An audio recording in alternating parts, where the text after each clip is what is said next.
Hello again, ladies and gentlemen. Welcome back to Let's Play Sakura Spirit. I am going to make this a really, really quick one because I've got somewhere I need to be in a little bit. Let's just make sure that this is where I left up. I decided I would simply try to cheer. Yep. That's where we were. All right. So which do you prefer, Mako-chan? Apples, grapes, or oranges? We could gather all three, but I bet we can grab a few for ourselves first. Mako. Apples, I guess? I knew a fox spirit once, a friend of Onisama, who loved apples. I can't remember her name, though. I guess my head's a bit hollow. Okay, at least she's aware that she's a little bit of a dingbat. Okay, let's just continue. Pardon me. Apples are awesome.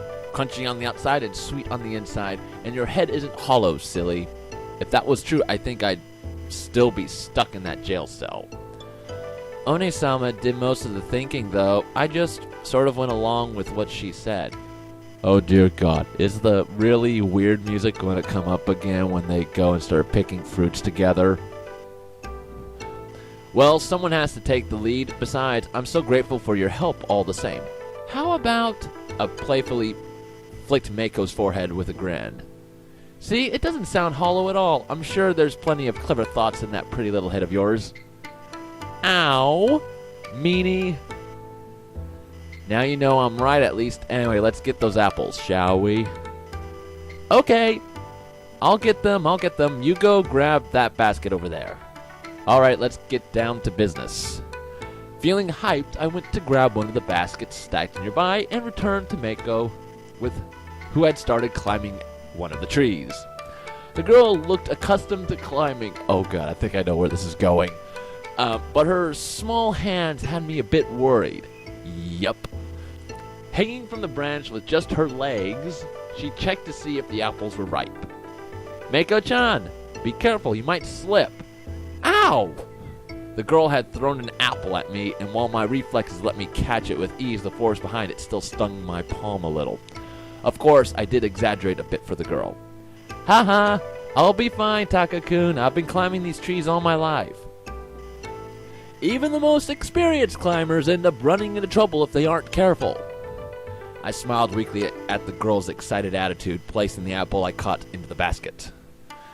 You don't know what you're talking about. I'm a fox spirit. I won't fall. I'm super careful. Watch, I'll grab these apples near the top. Wait, Mako-chan, unless you can fly, I don't think you should go for those. Fly? I can't do that, silly Taka-kun. Who has ever heard of flying fox spear? Ah! As expected. Wait. That was the sound effect of something breaking. As expected, the moment Mako tried to reach for one of the apples near the top of the tree, the girl ended up losing her footing and tumbled down towards the ground with a loud cry. Mako! Yep. My reflexes quickly kicked themselves into gear, trying to catch the girl before she hit the ground. Unfortunately, I didn't notice the apples scattered around the tree, and as a result, ended up tripping over them. I managed another few steps and was able to catch Mako before I dropped to the ground.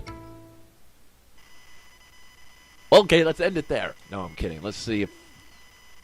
Yeah. My head was throbbing once I had recovered from the fall. I tried to sit up, but found myself held down by a small but substantial weight. Oh dear God, why? Yep. Well, the music isn't that bad. It's not as... music's actually alright. Opening my eyes, I looked up to see Mako sitting on my lap. Owie. I guess I tried to reach a bit too far. Thank you, Takahiro. You saved me. And you gave me a soft, well, kinda soft and kinda hard landing. Mako-chan, do you mind? You're crushing me. What? Oh my gosh, Takahiro, I'm sorry. I'm so sorry. As the younger girl grew increasingly flustered, I knew I had to calm her down. Gently, I tilted my legs beneath her, and she toppled forwards, her head resting against my chest. Oops. I guess we've learned that fox spirits can be pretty clumsy. Or maybe that Mako is even cuter up close than I had thought. Why the fuck would you say that? But Takahiro, I think you're mistaking me for Onisama. Nope, I'm talking about you. You have the innocent side to you that's really charming. I wouldn't be surprised if lots of people from the village would want to claim you as their adorable little sister once we've cleared up those misunderstandings. I'd be happy to call you my brother, Takahiro, but lots of people in that village are super mean. I just want to spend time with you and One-sama. Brother?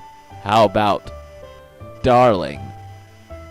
What are you thinking, dude? Jesus Christ. Darling?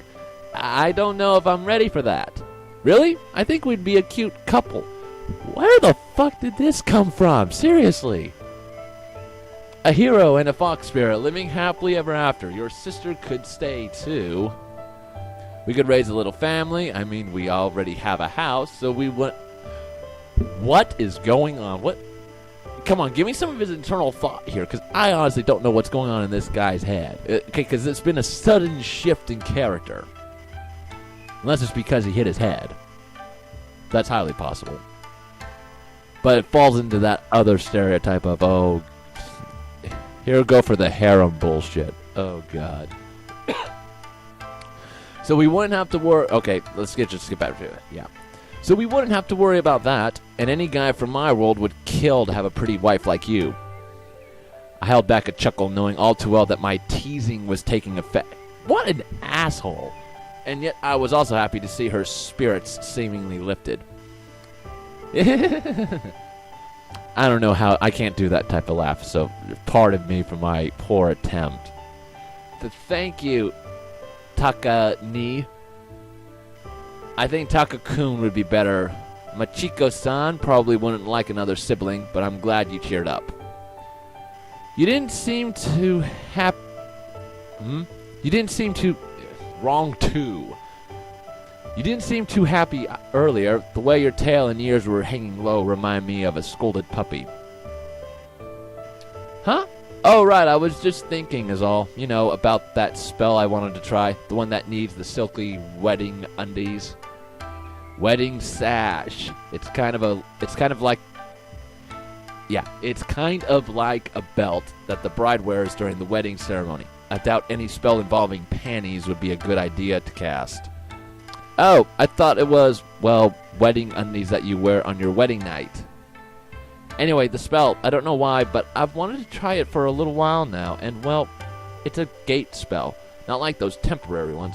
Those are easy to make. A permanent one, like a portal to different place. Okay, that's his ticket out of here. It sounds interesting, but are you sure it's safe? Silly Taka-ni, it's not the point. This spell, it might be able to help you. Well, that's good and all. I prefer not ending up in the middle of a sea or a live volcano. I think we should be a bit more careful with your magic. I'm a good mage. That's what Harry said when he told Atlantis he had a solution to their water shortage. Okay, I honestly don't get that reference. I'm going to have to look that up. What's Atlantis? A city with high ambitions sunk into the deep due to poor management. Anyway, I think it's best if we get an expert's opinion before we try anything. We're going to visit this Suriyuri anyway, so maybe she'll be able to tell us if your spell will get me home. But Su-chan told me I shouldn't use magic at all. She said it was only for her to use or something. Maybe she had a reason for saying that? Like maybe, I don't know, do spells have side effects? You're just like One-sama. She forbid me too, but I showed her that spells could be helpful and that I could control them, so she let me do more research. I'm not going to throw spells around like they're nothing. I'm not a dumb little kid. I'm not going to do anything. Besides, you seem old enough to take care of yourself. Not that I know how old someone like you might be, but beware of the dark side of magic. In most stories, magic usually comes with a price. Like, what would you do if magic gave you terrible tummy ache, or headaches, or worse, diarrhea? Then you'd better prepare a gate spell to the nearest bathroom. I do get headaches, but those aren't really all that big of a deal. And I get to do a lot of things for One-sama. I'm not going to change that ever, so there. Well, I already said I wasn't going to make you do anything. However, what you do need to change is the fact that you're straddling me, and you're rather close, so I appreciate it if you could get off. But you're so warm and soft, I could just curl up and sleep on you. Oh, wait, don't go falling asleep on me.